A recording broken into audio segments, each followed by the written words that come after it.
Argentina and Japan, two sides of the same coin. Today we discuss.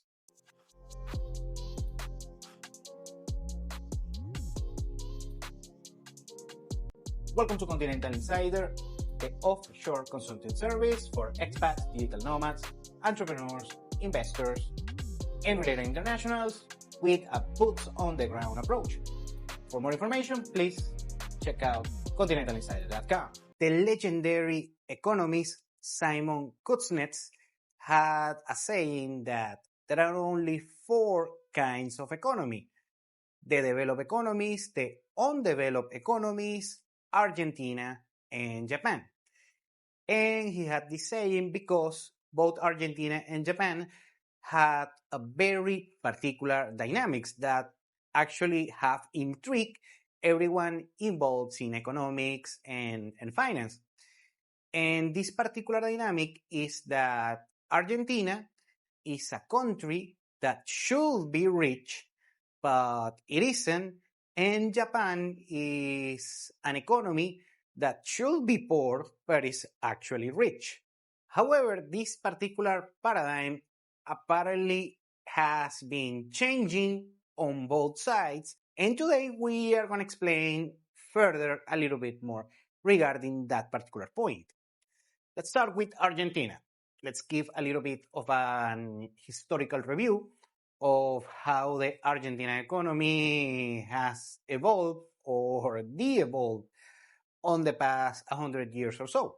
Well, basically, by the late 19th century, Argentina was actually the richest country in the world on per capita terms. You can see here in the chart, richer than the US and Switzerland and places like that. Very good on that. And that happened back then was what is called the Alberti era. That was Alberti was this particular gentleman in Argentinian history, proposed the constitution apply on those years. That was combined with the mass migration that Argentina experienced back then on the late 19th century. That's why you see so many European descendants and European last names within Argentina. That's basically Argentina's demographics. So basically, on the early 19th century, everything was pretty cool over there in Argentina. The standards of living were excellent. Actually, some people will say even better that Western countries. I'm talking early 19th century. And this is according to Javier Milei himself. Everything changed after the presidency of Irigoyen. That during this particular time era on Argentina, that was a long way back, like 100 years ago. And what happened over there is that the Argentinian, let's say, mindset and society and the incentive structure over there changed for more of a free market economy to a more of a social welfare and government regulations and so on. And that particular mindset, until a certain degree, was maintained on Argentinian culture basically until today. Now, what changed political, social, and economic structures in Argentina was the rising of the Peronismo. That thanks to this particular gentleman, the General Juan Domingo Perón, that he's basically the main historical figure in Argentina. And of course, if you've been in Argentina, probably know this gentleman, that he had a particular mindset regarding politics, economics, and so on. He is what is known as national socialist. Yeah, that kind of one. Actually, he was a very good friend with Benito Mussolini back then. Well, I'm not going to get too much into the politics. But basically, what he pushed on this Argentina society and economics and politics, it was the protection of the state to the average citizen. So, and also he was very protectionist of the economy. So he wasn't very good on this globalization and free trade with other countries and so on. And that particular mindset still was kept on Argentinian economics until just recently. So basically, after all of these years, decades, even more than a century, the Argentinian economy, I'm talking prosperity and GDP per capita, have been trending down year by year, decade by decade, throughout for more than a century, with a bunch of hiccups regarding economics and politics throughout the way.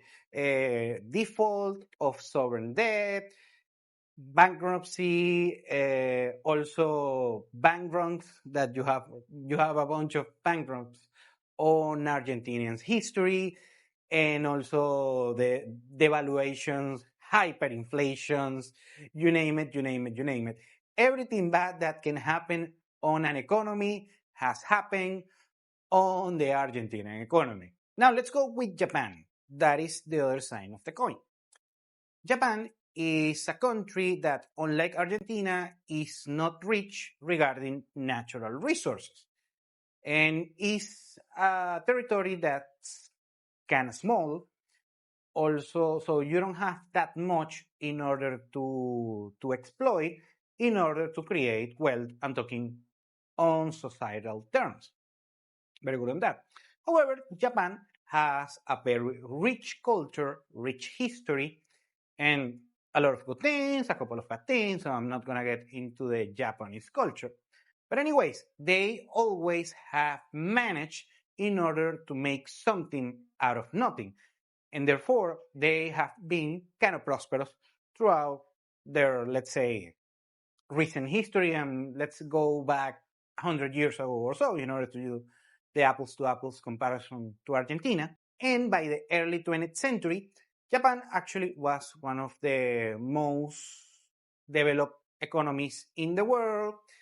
But of course, we had the quote unquote hiccup on the 1930s when World War II started, and Japan was part of the Axis. And of course, the Axis powerhouses lost World War II and ended on a very dramatical fashion with nuclear bombs that were deployed on Japanese soil, specifically in Hiroshima and Nagasaki. We know the story.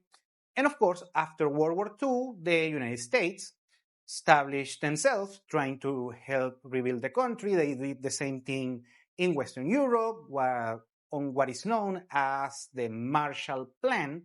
Well, in Japan, they did something similar as the Marshall Plan in order to reestablish Japanese society in a fashion that will look something similar that the United States, basically on a Western democratic system. So basically that happens and Japan started to trend up during the 1950s with the help of the United States. And between the 50s and the 80s, Japan experienced an economic growth that we haven't seen that many times throughout history. So very cool on Japan. And even on the 80s, Japan was actually poised to take over the United States as the richest economy in the world, the main superpower in the world. Just right now is in the discussion the US and China, but that's for another day. But the main point is Japan was quote unquote poised in order to overtake the United States. However, that didn't happen. And on this particular period, on this particular economic growth, many people will think that Japan has this very big free trading, free market capitalistic economy. And it's not exactly the case. Actually, the resources go to these particular companies, big conglomerates in Japan, and resources, and basically the system favors those particular big conglomerates, like for instance Toyota or Honda or Mitsubishi, companies like that.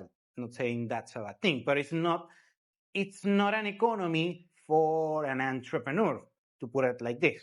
However, everything started to, derail, fell apart on the early 1990s. The, the conditions throughout the financial system and also society overall basically halted the economic growth of Japan. Basically, Japan reached a glass ceiling. Just before that, real estate in Japan was very, very, very expensive. It doesn't matter where you're watching, you're never seeing anything like that in your country. For instance, the luxury district of Ginza in Japan, the real estate prices were 1.5 million US dollar per square meter, something like that. And actually, in Tokyo, the Imperial Gardens, the real estate value of the Imperial Gardens was more valuable than the whole entire real estate market of California back then. Crazy thing, right? However, everything basically stagnated since the big collapse of 99 of the Nikkei, that is the main financial index over there, the stock market of Tokyo, and also they experience a quote unquote deflation.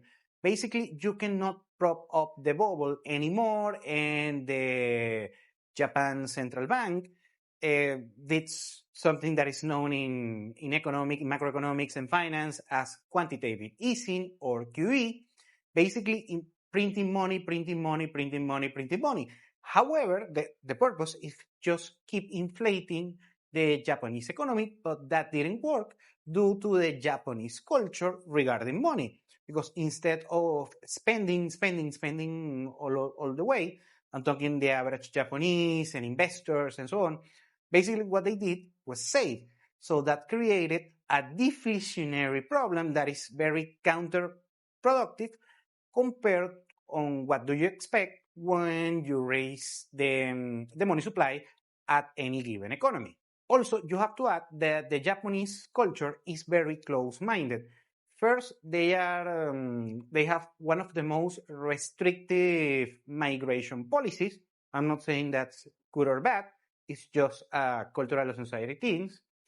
However, also the Japanese society stopped having babies, and hence the fertility rate dropped, and hence the demographics pyramid has been, is not what you want to see on a prosperous economy. So all of these financial, macroeconomical, cultural, and demographic issues combined made the Japanese economy basically just flat throughout more than 3 decades. So the status quo today apparently has been changing and actually flipped. On Argentina, we have Javier Milei, the libertarian president that has done a 180 on everything regarding economics, politics, and social culture, said by himself. So very good on that. So right now, Argentina is very, very bullish, and the sentiment amongst the average Argentinian is very positive. So hopefully everything will end okay over there in Argentina, more prosperity overall. But in Japan, situation doesn't look that sharp. After decades of economic stagnation and a culture that is very particular regarding demographics and consumer spending and so on, apparently Japan has been basically stagnated in time since the past 30 years or so. And still, of course, a very important economy. Right now is the third biggest economy overall regarding GDP. Of course, the further growth that you can see in Japan is not necessarily bullish or positive. And actually, in the sentiment in Japan is not very bullish, to say the least, especially on the younger Japanese society. So at the end of the day, the next few years, the rest of the decade will be very exciting to see what will happen in both Argentina and Japan, two sides of the same coin, On the past, for the better for Japan, but on the future, maybe for the better for Argentina. And actually, I wish both countries the best. I'm very bullish on Argentina. And I still, I have a lot of hope for Japan. Thank you for watching Continental Insider. Please like, share, and subscribe. Follow us on social media. And if you want to work with us, continentalinsider.com. Thanks again, and have a nice day.